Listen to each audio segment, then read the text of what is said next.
Hey guys, welcome to The Screen. So, di video kali ini mari kita lanjutkan penjelasan ending dari Avatar The Last Airbender. Setelah kemarin kita ngebuat review singkatnya dan gue lihat banyak banget teman-teman yang antusias dengan series ini. Kita semua tahu kalau Avatar The Last Airbender versi Netflix ini mengadaptasi musim pertama dari versi animasinya, di mana Avatar memang belum bisa mengendalikan banyak elemen, masih elemen udara lah yang empunya gitu. Jadi buat teman-teman yang mungkin kecewa, loh, kenapa Avatarnya bukannya dia menguasai 4 elemen, kok belum menguasai satu pun dari elemen yang selain yang ia kuasai gitu.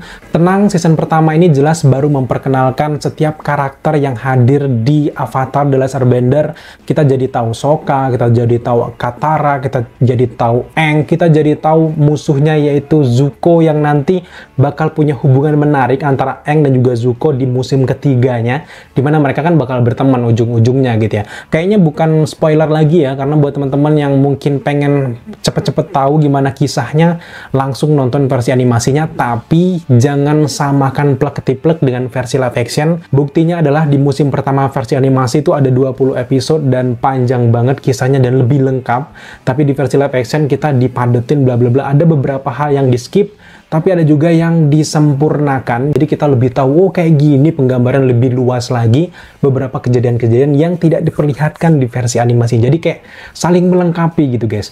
Intinya adalah season pertama dari Avatar The Last Airbender versi Netflix ini mempersiapkan pertarungan besar antara Raja Api Ozai melawan Avatar Aang. Kalau di animasi bakal terjadi di musim ketigaan gitu ya. Nah kalau di sini nggak tahu apakah mereka langsung menyelesaikannya di season kedua, karena kita tahu sendiri perbedaan di musim pertama ataupun season pertama dari versi live action ini adalah mereka langsung memunculkan kisah dari Raja Api Ozai dan juga hubungannya dengan Azula. Nah kalau di musim pertama kan nggak banyak tuh. Nah banyaknya screen time dari Raja Api Ozai dan juga Azula di season pertama ini tentu saja untuk membangun chemistry dan juga development karakter dari karakter Zuko, dimana di sini kita merasakan feel dari Zuko yang sebenarnya gitu, kayak lebih dapet. Kalau gue bandingkan dengan versi animasi, versi live action ini justru perjalanan karakter Zuko ini lebih dalam, lebih dark. Jadi gue bener-bener merasakan bagaimana nanti dia bakal melawan balik kerajaan api. Tapi terlepas dari semua itu, mari kita nantikan saja season kedua dari Avatar The Last Airbender. Yang gue curigain adalah mereka tuh udah ngerjain season kedua sebenarnya. Ini kan kayak dipotong gitu. Tinggal menunggu waktu aja mereka merilis, entah mungkin awal tahun depan, mungkin karena memang gue sempat melihat beberapa behind the scene kayak pelatihan top itu udah ada guys. Dan juga di beberapa wawancara, karakter-karakter ini tuh udah kenal dengan karakter top, kayak berasa mereka tuh ngawang-ngawang itu kayak kejadian cerita secara menyeluruh. Kalau di sini kayak dipotong 8 episode. Gue curiga ada 16 episode dipotong, dan itu untuk season keduanya. Jadi jangan mengharap si gemoy-gemoy ini, Azula gemoy jadi kurus, jangan diharap gitu. Tapi Suki, wah itu tetap kayaknya bakal lebih cantik gitu. Dan Suki itu nanti kan bakal muncul lagi guys. Jadi kalian jangan khawatir Suki nggak muncul lagi. Suki justru nantinya bakal ikut sama Sokka, sama Top akan melawan negara api. Jadi kayak akhirnya idola gua Suki gitu ya. Tapi inti cerita dari Avatar The Last Airbender ini berfokus ke suku air utara, di mana Laksamana Zhao ini mendapatkan bantuan kekuatan dari Raja Api Ozai. Raja Api Ozai ini punya taktik tersendiri, bahkan dia mengirimkan banyak pasukan menyerang suku air utara. Di sini kita melihat battle yang keren banget, kayak level-level kayak bener-bener ending dari segala endingnya. Padahal ini baru permulaan. Itu yang gue suka di sini. Bener-bener dimiripin dengan versi animasinya. Kayak kadang-kadang kan memang untuk membuat season kedua ada kayak jeda yang terpotong dan kita nggak puas gitu. Itu berbeda dengan versi Avatar season pertama ini, kita puas banget. Di season pertama kita akan melihat bagaimana Aang, Katara, dan teman-teman akan mempertahankan suku air utara. Kita akan melihat bagaimana liciknya Laksamana Zhao ini yang ternyata punya misi tersendiri guys. Tadinya kan kita lihat dia ini berselisih dengan Zuko, pengen ngerebut Avatar, tapi ujung-ujungnya dia ini sudah tidak mempedulikan Avatar lagi. Dia ini pengen punya muka di Raja Api dan juga bahkan pengen merebut kerajaan api itu sendiri, kayak jadi benalu dengan membunuh Roh Bulan. Itu sih yang paling krusial dari cerita yang versi animasinya. Ada beberapa perbedaan sebenarnya kalau kita bandingkan di versi animasi.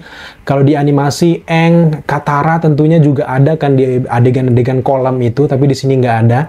Justru Katara punya peran yang lebih dominan di versi live action. Kalau di versi animasi Katara kan cuma tegak-tegak doang, kayak gitu doang kan. Tapi di versi ini kita akan melihat bacot no jutsu dari Katara yang benar-benar membuat Aang ini balik lagi setelah dimasuki oleh roh dari samudra ini, guys. Nah, kematian dari roh bulan yang ditusuk sama pisau khusus oleh Zhao ini, semua berubah, dunia berubah. Tiba-tiba suku air nggak punya tenaga lagi, nggak punya kemampuan airnya lagi.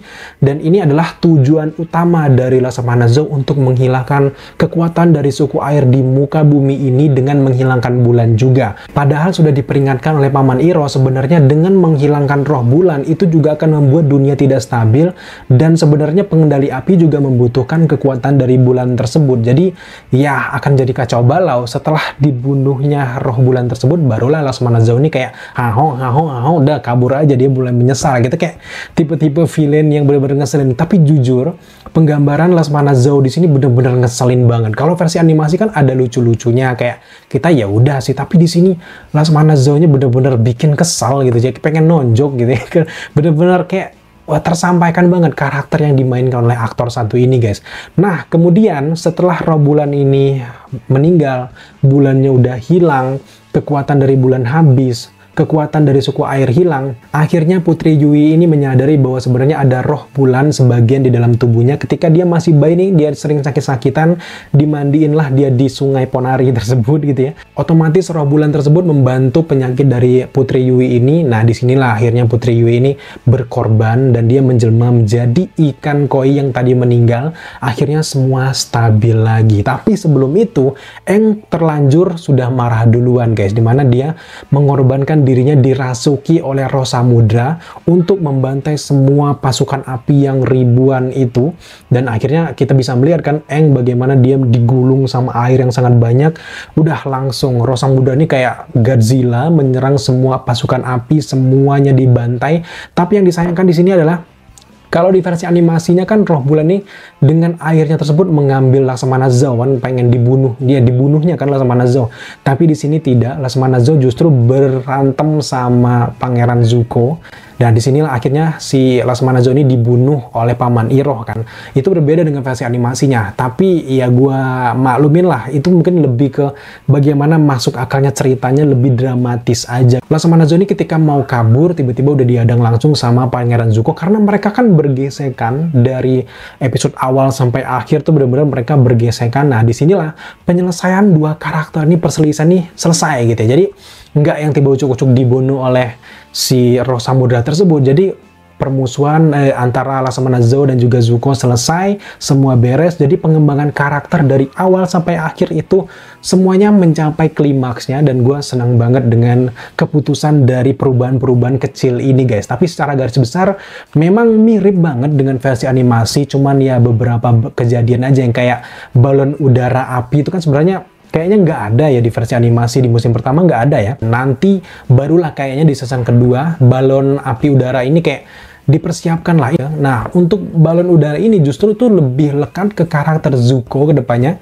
karena Zuko lebih sering menggunakan balon udara ini, guys. Jadi kita akan melihat bagaimana perkembangan dari balon udara sendiri ini dipersiapkan untuk season kedua gitu ya. Kalaupun mereka menyelesaikannya di season ketiga, ini tetap pada akhirnya battle akhirnya itu lebih banyak melibatkan balon udara ini yang dirancang, dirakit oleh orang yang ditemui oleh Aang di Omasu tersebut, guys. So sekarang mari kita kembali ke karakter Aang yang dirasuki oleh roh samudra. Faktanya di dalam hukum dunia Avatar, ketika seseorang menyerahkan jiwanya ke roh samudra itu mustahil banget bakal kembali lagi, guys. Nah tapi ini berbeda dengan Aang, bukan karena baca no jutsu dari Katara, bukan karena Katara yang meminta balik lagi. Pengaruh apa enggak? Jelas pengaruh, tapi fakta yang paling meyakinkan adalah ketika roh samudra ini mengamukan karena si Laksamana Zhao ini sudah membunuh roh bulan. Nah, di sanalah roh samudra ini benar-benar ngamuk karena itu roh bulan itu udah temannya gitu ya. Nah, tiba-tiba menghilang itu benar-benar jadi malapetaka, dan benar-benar roh samudra ini ngamuk sengamuk-ngamuknya sejadi-jadinya. Tapi ketika roh bulan kembali lagi akibat pengorbanan dari Putri Yui, di sini roh samudra mulai menyadari, wah akhirnya semua kembali seperti normal lagi. Makanya dia tidak jadi mengambil jiwa dari Aang. Akhirnya Aang kembali lagi dan sadar lagi. Kayak itu jarang banget terjadi, mungkin cuma Avatar ya yang bisa bisa kayak gitu ya. Nah, sekarang mari kita bahas bagaimana taktik dari Raja Api ini membuat gue terpukau gitu. Ternyata dia menyerang suku air utara itu cuman sekedar pengalian saja di momen ketika si Azula dan juga tim negara api yang lebih besar lagi mengalahkan Omasu. Nah, di sanalah kita akan melihat bagaimana perkembangan karakter dari Azula yang nantinya akan berlanjut di season kedua. Azula ini akan menjadi main villain yang akan berhadapan dengan tim dari Aang, termasuk ada Zuko juga di dalamnya.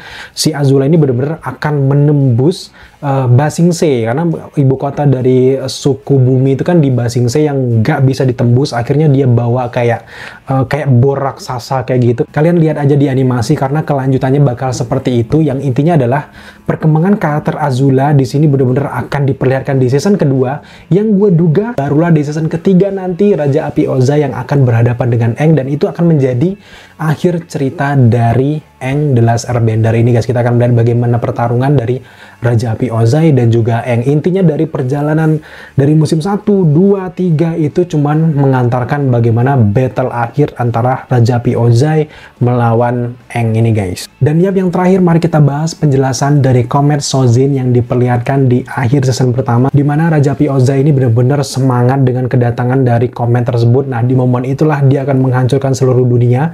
Karena seperti yang kita lihat di awal-awal season pertama, itu kan ayah dari Raja Api Ozai kan kita tahu sendiri dia ini bisa mengalahkan suku udara karena berbarengan dengan Comet, yang ini bisa menaikkan kekuatan mereka selevel dengan kekuatan 100 matahari guys. Jadi bayangkan panasnya itu sampai 100 kali matahari. Jadi itu adalah momen kekuatan besar apabila kayak negara api ini pengen menyerang semua elemen, itu adalah momen yang paling tepat.